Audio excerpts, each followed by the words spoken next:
Hello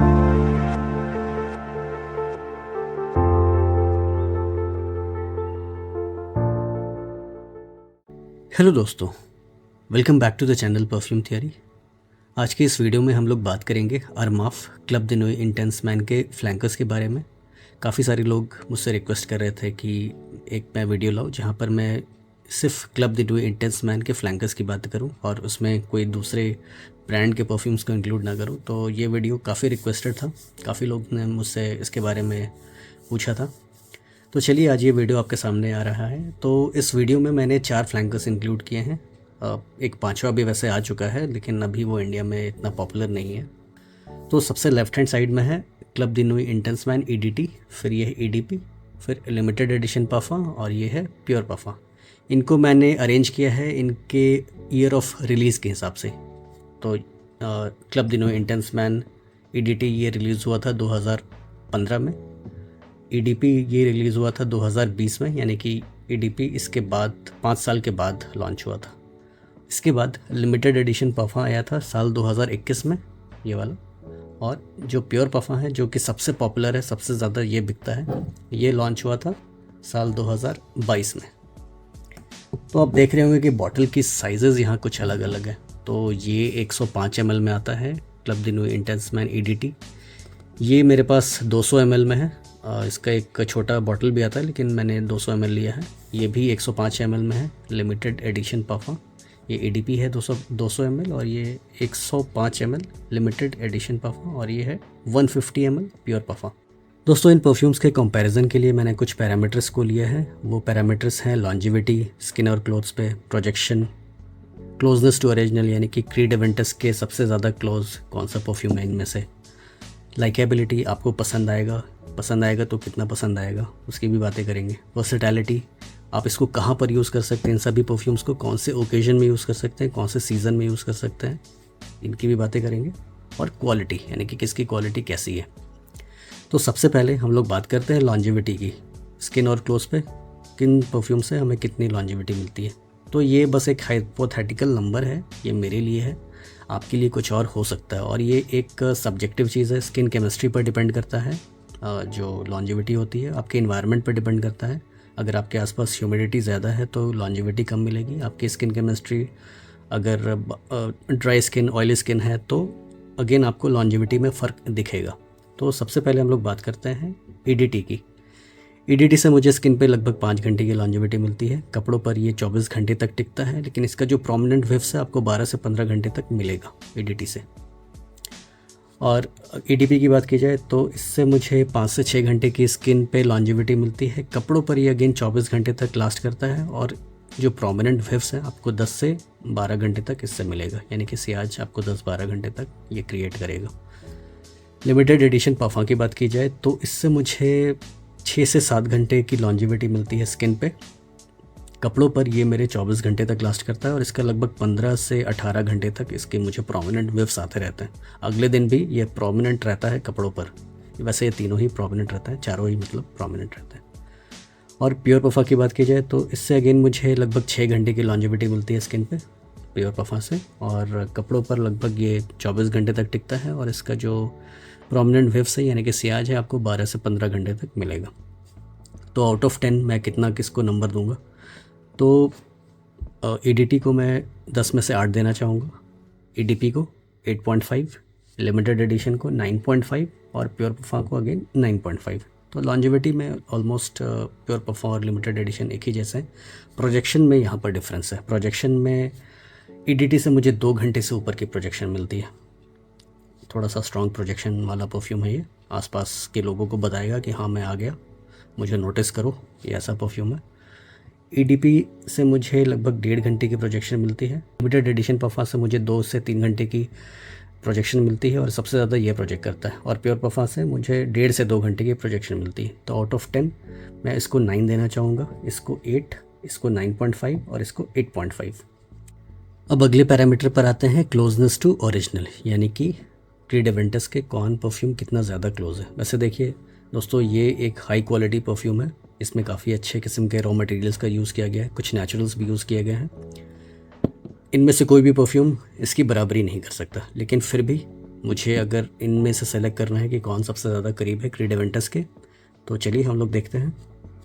अगर मैं EDT की बात करूं तो यहाँ पर एक हार्श ओपनिंग मुझे मिलती है, लेमनी ओपनिंग है, कुछ हार्शनेस है, और वो हार्शनेस थोड़ी देर के बाद 15 मिनट के बाद 10-15 मिनट के बाद ये सेटल कर जाता है। तो यहाँ थोड़ी सी लेमनी ओपनिंग है। और जो क्रीड एवेंटस है दोस्तों, यहाँ पर लेमन, पाइनएप्पल, आपको ब्लैक करेंट, बर्च स्टार, एम्बरग्री और कुछ मस्की नोट्स, कुछ इस किस्म के नोट्स का यूज़ किया गया है। तो काफ़ी हाई क्वालिटी लगता है, थोड़ा सा लाइट लगता है अपने नेचर में as compare to these perfumes. ये थोड़े से स्मोकियर डायरेक्शन में जाते हैं। इवन कि ईडीटी जो लेमनी ओपनिंग है, यहाँ पर आगे चल के थोड़ा सा स्मोकी हो जाता है। ईडीपी में आपको हार्शनेस नहीं मिलेगी। जो ईडीटी में जो मुझे लेमनी ओपनिंग मिलती है और जो हार्शनेस मिलती है, यहाँ पर वो लेमनी ओपनिंग नहीं है और हार्शनेस भी थोड़ा सटल है, यानी कि लेमनी ज़्यादा नहीं है, ये पाइनएप्पल वाले डायरेक्शन में जाता है, लेकिन हार्शनेस आपको यहाँ इतने नहीं ज़्यादा नहीं मिलेगा। अगर मैं लिमिटेड एडिशन की बात करूँ तो ये मुझे लगता है कि ईडीटी के प्रोफाइल को थोड़ा सा और बेहतर किया गया है। इसमें कुछ जैसे पेपरी नोट्स हैं, कुछ लेदर का नोट है, वो ऐड किया गया है और हार्शनेस को रिड्यूस किया गया है और इसको इसके बेसिस पर इसको प्योर परफॉर्म में कन्वर्ट किया गया। तो मुझे लगता है ये काफ़ी अच्छा एक आइडिया था और ये मुझे लगता है सबसे अच्छा जो स्मेल करने वाला परफ्यूम है इन चारों में से, मुझे लिमिटेड एडिशन परफॉर्म लगता है। काफ़ी हाई क्वालिटी है इन चारों में से वैसे। और अगर मैं प्योर परफॉर्म की बात करूँ तो अगेन यहाँ पर मुझे एक हार्श ओपनिंग मिलती है। ये अगेन पाइनएप्पल स्मोकी डायरेक्शन में जाता है, बर्च स्टार और कुछ वाइट फ्लोरल्स हैं इन सभी में। एक रोज़ का जो नोट है मुझे प्रोमिनेंट नहीं मिलता। ओक मॉसी नोट्स हैं और कुछ एम्बरग्रीस, यानी कि एम्ब्रॉक्सन का यहाँ पर काफ़ी भरपूर इस्तेमाल किया गया इन चारों परफ्यूम्स में। वैसे अगर एम्बरग्री की बात की जाए तो मे बी यहाँ पर एम्बरग्रीस का यूज़ किया जा सकता है, किया गया होगा, क्योंकि ये क्रीड है और यहाँ पर इन्होंने कहा है। मैंने इनको एक मेल किया था कि आप जो रॉ मटेरियल्स यूज़ करते हैं वो कौन से करते हैं, तो उन्होंने ज़्यादा डिस्क्लोज़ नहीं किया। ऑब्वियस सी बात है, वो क्यों डिस्क्लोज़ करेंगे, लेकिन मैंने इसके बैच से रिलेटेड एक क्वेश्चन किया था। ये एफ़ बैच है। तो एफ़ बैच की जो खासियत है दोस्तों वो ये है कि ये थोड़ा सा लेमनी है और थोड़ा सा फ्रूटियर डायरेक्शन में है एज़ कम्पेयर टू जो इनके पुराने बैचेस थे वो स्मोकियर डायरेक्शन में थे। ये थोड़ा सा फ्रूटियर डायरेक्शन में, थोड़ा ब्राइट है। मुझे ये वैसे ज़्यादा पसंद है as compare to smoky Creed Aventus. थोड़े बहुत डिफरेंसेस आपको मिलेंगे क्रीड के बैचेस में। तो यहाँ पर मेरा वही सवाल था क्रीड से कि आपने कैसे रॉ मटेरियल्स का यूज़ किया है, बैचेस में क्यों फ़र्क आते हैं। तो उन्होंने बोला कि बैचेस में फ़र्क आ सकते हैं क्योंकि टाइम टू टाइम कुछ रेगुलेटरी नॉर्म्स को फॉलो करना पड़ता है। जैसे एफ्रा रेगुलेशन है, वहाँ पर कुछ मटेरियल्स हैं वो बैन हो जाते हैं, मतलब गवर्नमेंट की तरफ से वो कुछ नॉर्म्स हैं वो फॉलो करना पड़ता है। तो इस वजह से नोट्स में कुछ थोड़े बहुत चेंजेस आ सकते हैं, लेकिन उनका कहना है कि उन्होंने हाई क्वालिटी रॉ मटेरियल्स और नेचुरल मटेरियल्स का यहाँ पर यूज़ किया है। तो यहाँ पर आपको किसी में नेचुरल्स नहीं मिलेगा, लेकिन फिर भी जो सबसे ज़्यादा करीब जो मुझे एवेंटस के लगा वो ईडीपी लगा। और ऐसा क्यों? क्योंकि यहाँ पर जो हार्शनेस है वो मुझे नहीं मिलती है, ईडीपी में जो हार्शनेस नहीं मिलती, और ईडीपी है थोड़ा सा कम प्रोजेक्ट करता है और इसकी लॉन्जिविटी अच्छी है। तो इसमें भी वही खासियत है, कम थोड़ा सा आपके करीब रहता है बहुत ज़्यादा, क्योंकि ये तीनों परफ्यूम दोस्तों ईडीपी से के कंपैरिजन में ये तीनों ज़्यादा प्रोजेक्ट करने वाले हैं और ईडीपी थोड़ा सा करीब रहता है, लेकिन ये इसकी लॉन्जिविटी अच्छी है। प्रोजेक्शन बहुत ज़्यादा लाउड नहीं है, लेकिन लॉन्जिविटी अच्छी है और अल्कोहल ब्लास्ट यहाँ पर कंटेंड है, तो ये मुझे अच्छी बात लगी। तो जिनको ज़्यादा प्रोजेक्ट करने वाले बहुत लाउड परफ्यूम्स पसंद नहीं है, वो माइल्ड परफ्यूम्स वेयर करना पसंद करते हैं और चाहते हैं कि परफ्यूम उनके साथ कम से कम उनके ऑफिस आवर तक या फिर कॉलेज आवर तक निकाल दें, तो वो ईडीपी होगा। अगर आपको लाउड परफ्यूम्स पसंद नहीं है, अगर आपको बिल्कुल ऐसा परफ्यूम पसंद है कि आपको घुसते ही रूम में सबको पता लग जाए कि भाई कौन आ गया, तो आपको इस केस में लिमिटेड एडिशन परफ्यूम या फिर ईडीटी या फिर प्योर परफ्यूम में से कोई एक सेलेक्ट करना है। वैसे ये सबसे ज़्यादा प्रोजेक्ट करता है, सेकंड नंबर पर ये है, थर्ड नंबर पर ये है, लेकिन अगेन इसकी लॉन्जिविटी ईडीटी के कंपैरिजन में ज़्यादा है, यानी कि प्योर परफ्यूम की लॉन्जिविटी ईडीटी से ज़्यादा है, लिमिटेड एडिशन परफ्यूम की सबसे ज़्यादा है और ईडीटी में मुझे ईडीपी थोड़ा सा ज़्यादा लॉन्जिविटी वाला परफ्यूम लगता है। तो अगेन मैंने मार्किंग वगैरह पहले ही दे दिया है, तो आप उसको एक बार फिर से रिविज़िट कीजिएगा। लाइकेबिलिटी कौन कितना पसंद आएगा। अगर यहाँ पर मैं ये कहूँ कि पैसा अगर मैटर नहीं करता, तो सबसे ज़्यादा जो लाइकेबल परफ्यूम है वो ये रहने वाला है, लिमिटेड एडिशन। तो अगेन मैं नंबर दूँ, एक नंबर के हिसाब से चलूँ कि किसको कौन पसंद आने वाला है, तो EDT को मैं 7.5 देना चाहूँगा, EDP को मैं 10 में से 8 देना चाहूँगा, लिमिटेड एडिशन पफा को मैं 10 में से 9 देना चाहूँगा और प्योर पफा को 10 में से 8.5 देना चाहूँगा। तो ये कुछ नंबर्स हो गए लाइकेबिलिटी के। वर्सेटैलिटी, आप इनको कब यूज़ कर सकते हैं, कहाँ यूज़ कर सकते हैं। वैसे ये ऑल सीज़न ऑल ओकेजन वाली फ्रेगरेंस है, आप कहीं भी यूज़ करिए, you will not be wrong, आप गलत नहीं होंगे। चाहे वो ऑफिस हो, चाहे कॉलेज हो, चाहे क्लब हो, चाहे पार्टीज़ हो, चाहे फॉर्मल गैदरिंग हो, फैमिली इवेंट्स हो, कहीं पर आप यूज़ कीजिए। ये कॉम्प्लीमेंट पोलर परफ्यूम है और ये टाइम टेस्टेड परफ्यूम है, लेकिन वर्सेटाइल ये काफ़ी है। तो वर्सेटैलिटी के मामले में मैं EDT को 10 में से 9 देना चाहूँगा, इसको भी 9, इसको भी 9, इसको भी 9, यानी कि किसी के नंबर कम नहीं करने वर्सेटैलिटी के मामले में। क्वालिटी, किसकी क्वालिटी कैसी है, तो जैसे मैंने हार्श वाली ओपनिंग, सिंथेटिक वाइब्स उसकी बात की थी, यहाँ पर आपको एक हार्शनेस मिलती है इस परफ्यूम में, EDT में। और यहाँ पर सिंथेटिक नेचर तो खैर सभी का है, लेकिन वो हार्शनेस थोड़ी देर के बाद मेलो डाउन कर जाता है। तो इसको मैं 10 में से 7.5 देना चाहूँगा, EDP को मैं 10 में से 9 देना चाहूँगा, लिमिटेड एडिशन पफा को मैं 10 में से 9 देना चाहूँगा और प्योर पफा को मैं 10 में से 8 देना चाहूँगा। 8 क्यों? देखिए, ये दोनों प्योर पफा हैं, ये EDP है और ये EDT है, तो यहाँ पर मुझे हार्शनेस मिलती है, इसमें नहीं मिलता लिमिटेड एडिशन में, लेकिन यहाँ पर मिलता है।